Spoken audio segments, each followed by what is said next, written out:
With YouTube demonetizing independent media, please consider becoming a patron today for just $1 per month. Link below.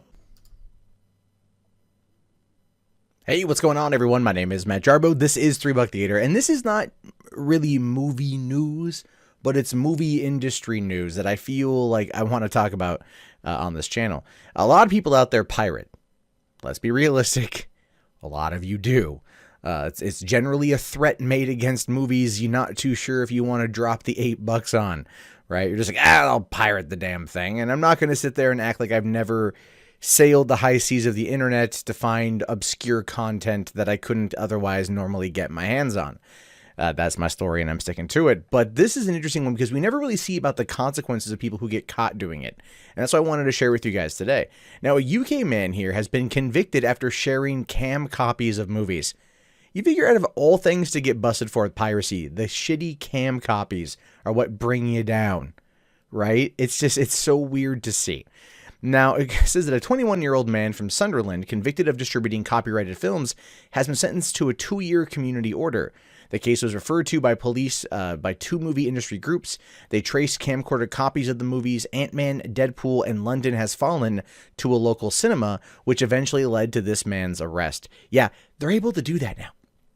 I'm not even kidding you. Like 2 years ago, they tracked a guy down to a drive-in, not because he was bootlegging movies, because he was ripping the audio from the drive-in. He'd go see the movie, record the audio from inside of his car, then distribute that audio to these cam groups to give better audio for these movies, which is a pretty brilliant idea if you want my honest opinion. I mean, the usual audio you get in cams are just god-awful and whatnot. So, you know, they have ways to track this stuff down. Now, it says the UK has been rather tough on pirates in recent years, but despite calls from the film industry, recording a movie in a cinema is not specifically a crime in itself. So that's interesting. You learn something new every day. So if you live in the UK and you bootleg a movie inside the theater, it's technically not illegal. It's only what you do with it after the fact. And what's really funny is when I lived in Los Angeles, I would see people selling bootleg copies of movies on buses, right? I would be on Hollywood Boulevard at the McDonald's, and the security guard there would be watching a bootleg DVD on a little portable DVD player. It's everywhere, and like no one really cares. But they want to find out who's distributing it, and maybe who's making money on it. That's the key thing. I think if you're just giving it away to people that you know, they're not really going to bust you. But if you go widespread distribution or anything like that, then your ass is going to be in a sling.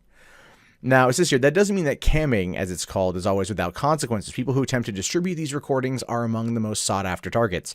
Well, yeah, because they're distributing it, right? Like, I can make a copy of any movie or any CD or any game that I own because I own it and I'm making a backup copy. That's perfectly fine. But then again, how do you prove that in many cases, right?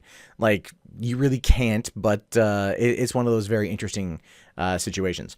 Now, Jordan Quartermain learned this the hard way. This week, the 21-year-old from Sunderland was convicted by the Newcastle Crown Court for several crimes that were uncovered following his camming activity. It sounds like so much dirtier than it is. The ball started rolling due to an investigation by the Film Content Protection Agency, or FCPA, and the Foundation for Art and Creative Technology, otherwise known as FACT. In 2015, they reported that a cammed version of the film Ant-Man had been recorded at the Empire Cinema in Sunderland. I don't know how. Unless it has, like, you know, some of these theaters have a very distinguishable dressing, right? Their design is very distinguishable, and it's very much a way, you know, you can like look at certain things. And I know that in some cases too, they'll broadcast, like it's in the film itself, they'll broadcast a certain identifying mark that is to the theater that it's going to, and you know, a little watermark to help out where pirates are, so they can then test to see where it's at. The thing is, though, is most people don't know where that's located on the screen. They don't know what to look for, so it is what it is. Now, the ball started rolling due to an investigation. During the months that followed, cam copies of Deadpool and London Has Fallen were recorded at the same cinema, after which Northumbria police got involved. This eventually led authorities to Quartermain, who was arrested at the movie theater in 2016 after another offense. So they caught him, I guess, going after something he was doing in the theater. They tracked it down to him. Right? I'm still kind of curious how they tracked it down to him, but it's like, that's the one thing. Like I worked in theaters for years and I never saw anyone trying to record them, probably because they're so afraid of like the FBI raiding their house or something. Now it says, while camcording may not be a crime in the UK, distributing copyrighted a movie without permission certainly is. Quartermain's computer revealed that he had shared 17 films online between April 2015 and March 2016. Oh, 17 films. That's a lot. This dude, see, the thing is, they probably knew who this guy was because the theaters recognize people. I just want to let you know that if you go to a theater relatively often, right, you're going to be known by people who are there. They're going to recognize you.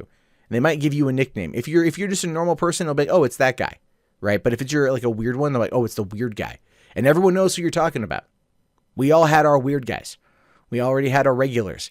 We know who people are. We recognize faces. And this has happened in every theater I've worked at.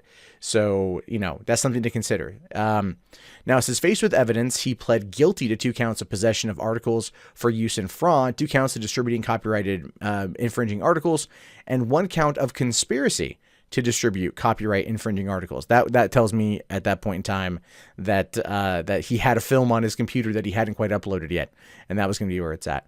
Now, he was sentenced to a 2-year community order and must carry out 200 hours of community service. And so this guy gets busted for bootlegging movies. And you don't hear about this very often, which is why I'm surprised they don't make a bigger example out of this. Maybe it's the UK, but you don't hear about people getting busted very often here in the States. And a lot of the cams that have been coming out recently are coming out from like foreign countries. You know what I mean? And the weird thing too is there's been cams that I've heard about recently that actually have advertisements for people's websites on there. Like, do you want to make money selling these products? Come over to blah, blah, blah, blah, blah, .com. It's like you're advertising this, like someone's going to look that up and then they're going to go after you for it. Like it feels like such a short-term gain overall, So here's the reason why I brought this story up is because, you may not want to do this if you feel that you want to, and what we're seeing now is that more and more people, it's kind of like the craze from like the cable boxes back in the day. They're becoming a lot more prevalent again. There was a time in the 90s when you could get a cable box, the black box as they called it, and get all your movies and get all your porn, lots of porn. Got me through some tough times as a teenager, but you could get through it. And then, and then, from there it becomes this, it went away. Right. And then now it's coming back again with other things. So there is always a constant, demand for this kind of content. My question though here is if Jordan was going to get any money. He only got a 2-year community order and has to do 200 hours of community service. So I don't think he was profiting off of it. I think he was just distributing. And I just, I have to just kind of sit there and put this out to any would-be pirate. If you're going to go down the path of altruism in terms of theft of content, you better have a damn good reason why. Otherwise, it's just simply not worth it. Nor am I advocating for the selling of pirated content. I'm in no way advocating for that. But again, you have to kind of look at it and go, what the hell's going on here? But anyway, I just wanted to share this with you guys. What do you think about this? Let me know in the comments below. My name is, of course, Matt Jarbo. This has been $3 Theater. I'm not advocating for piracy, but I am curious to know your thoughts on it. Does it help you spend more money? Does it keep you from spending money? Let me know. And if you guys haven't already, please thumbs up the video, subscribe to the channel, support it on Patreon, patreon.com/mundanemat. Or if you just want to watch more content, and I kind of hope you do, you can do so right now.